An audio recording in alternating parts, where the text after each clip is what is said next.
Hello friends, स्वागत है आप सबका एक बार फिर से मेरे चैनल में। मैं जया मिश्रा, अभिवादन स्वीकार करें। और पिछले वीडियोस में हम लोगों ने अपने नेट की जो एग्ज़ाम्स की तैयारी हम लोग कर रहे हैं उसके विषय में हम लोगों ने एंशिएंट म्यूज़िक के विषय में बहुत कुछ थोड़ा बहुत जान लिया है। और अभी सूत्र साहित्य, पाणिनि शिक्षा, रामायण और थोड़ा बहुत ऐतिहासिक का जो पार्ट है वो आप तक वीडियो के माध्यम से पहुंच चुका है। अभी जो नेक्स्ट आगे की चीज़ें बची हैं मैं उनको नेक्स्ट वीडियो में धीरे धीरे बच्चों तक पहुंचाने का प्रयास कर रही हूं। तो जुड़ते चले जाइए। और तो चलिए फटाफट से पेन और कॉपी उठाएं। और रामायण तक हम लोगों ने कंप्लीट किया था। उसके बाद महाभारत आता है। तो महाभारत के विषय में भी संगीत के विषय को लेकर महाभारत में क्या क्या चीज़ें इंपॉर्टेंट है वो आप तक मैं पहुंचाने की कोशिश कर रही हूँ। और हाँ, एक चीज़ और है कि जो डेटें 1 दिसंबर की मैंने आपको बताई थी, मुझे किसी स्टूडेंट ने अभी मैसेज में ये बोला कि मैम शायद वो डेट्स फेक हैं और अभी वो डेट्स रिवील नहीं हुई हैं। तो कोई बात नहीं है, हो सकता है कि डेटें तो बहुत से लोग अपने अपने तरीके से डालते रहते हैं, मे बी फेक हो सकती हैं। लेकिन आप ये समझकर बिल्कुल मत बैठिएगा कि 1 दिसंबर नहीं है तो दिसंबर में नहीं करवा सकता है। दिसंबर के लास्ट में या जैन के फर्स्ट वीक में एग्ज़ाम करवा सकता है।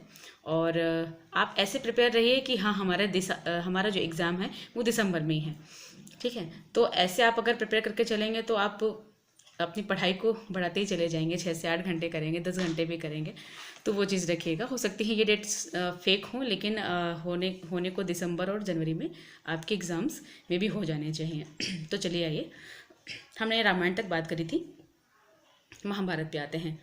तो मैं एक बार रामायण को फिर से रिवाइज कर देती हूँ कि रामायण की रचना ईसा पूर्व 4th शताब्दी में हुई थी। और इसके जो रचनाकार है महर्षि वाल्मीकि जी थे।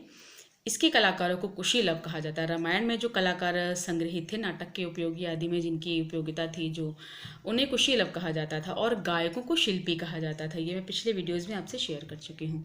रामायण में 24,000 श्लोक हैं, यानी 24,000 श्लोक्स हमारे रामायण में निहित हैं।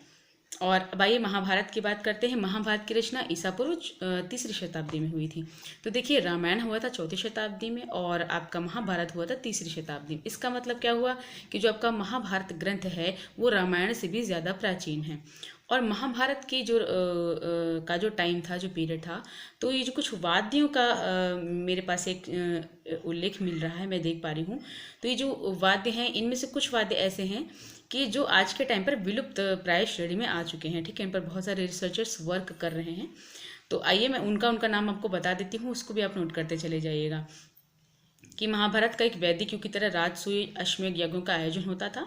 और उस समय वाद्य यंत्रों की श्रेणी में वेणु, मृदंग, शंख, झरझर, पड़व, आनघ, गौमुख, आडंबर, तुरी, भेरी, पुष्कर, घंटा, गज घंटा, नुपुर, झल्लकी, पटाह, दुंदुभी, बारिज, विविध तंत्र युक्त वीणा, इन सब वाद्यों का उल्लेख होता था। चूंकि युद्ध का एक बहुत ही बोल सकते हैं कि महानतम समय महाभारत को हम कह सकते हैं। ठीक है, और उस टाइम पे जो ये आपके सामने घंटा और गज घंटा, पुष्कर, भेरी सब वाद्य थे, जब शुरू होता था तो भेरी बजाई जाती थी।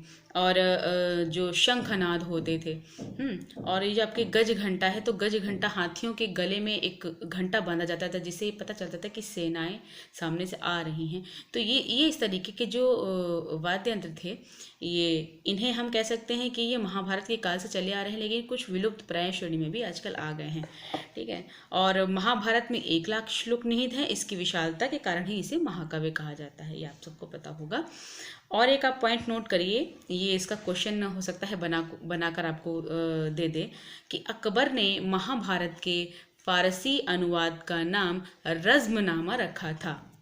एक बार फिर से मैं रिपीट कर रही हूँ, नोट करते चले जाइएगा कि अकबर ने महाभारत के फारसी अनुवाद का नाम रज़्मनामा रखा था। महर्षि नारद पे बात कर रहे हैं, जिन्होंने संगीत मकरंद ग्रंथ लिखा। अब उन पे आ जाइए।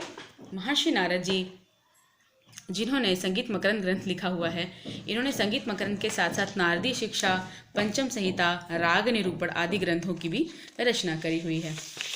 नोट करिएगा, इन्होंने 5 श्रुतियों के जो नाम हैं वो महर्षि नारद जी ने बताए हैं, जिनका नाम है दीप्ता, आयता, करुणा, मृदु और मध्या। ये आप लोग सभी ने पढ़ा होगा ज़रूर से ज़रूर।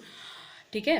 दीप्ता, आयता, करुणा, मृदु और मध्या। ठीक है, इन्होंने रागिनी शब्द का प्रयोग नहीं किया है, परंतु इन्होंने 20 पुरुष राग, 24 स्त्री राग और 13 नपुंसक राग बताए हैं संगीत मकरंद में। ठीक है, 8वीं शताब्दी का ये ग्रंथ था संगीत मकरंद, जो कि प्रकाश में आया था, और पहली बार पुरुष राग और स्त्री रागों और नपुंसक रागों का वर्णन इसी ग्रंथ में वर्णित मिलता है। ये ध्यान देने योग्य बात है, इसको नोट करते चलिएगा। ठीक है, और इन्होंने कुछ रसों का वर्णन भी किया था। उनका कहना था, महर्षि नारद जी का कहना था कि रौद्र, अद्भुत तथा वीर रस के लिए पुरुष राग और श्रृंगार तथा करुण रस के लिए स्त्री राग और भयानक हास्य तथा शांत रस के लिए नपुंसक रागों को प्रयोग में लाना चाहिए।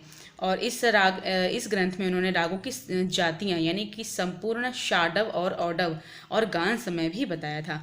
भरत मुनि ने, कहते हैं कि भरत मुनि ने जहाँ 33 अलंकारों का वर्णन किया था, वहाँ इस ग्रंथ में केवल 19 अलंकारों का वर्णन महर्षि नारद जी ने किया हुआ था। याद रखिएगा कि महर्षि नारद जी ने अपने ग्रंथ संगीत मकरंद में 19 अलंकारों का निरूपण किया है।